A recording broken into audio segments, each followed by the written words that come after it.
ลัสทีวี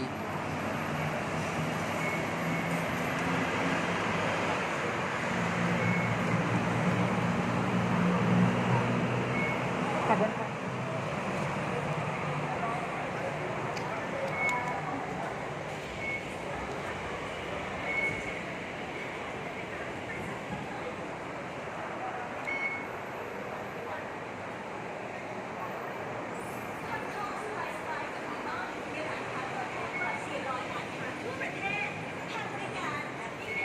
เกียมขึ้นทางเพื่อสินั่ง BTS กลับบ้าน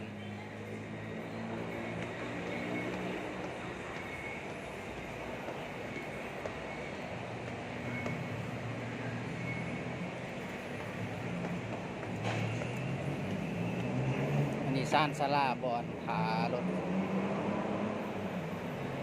ไฟ BTS เอาเกียมขึ้นรถไฟเลยเด้อ เล่นซุยเหรอ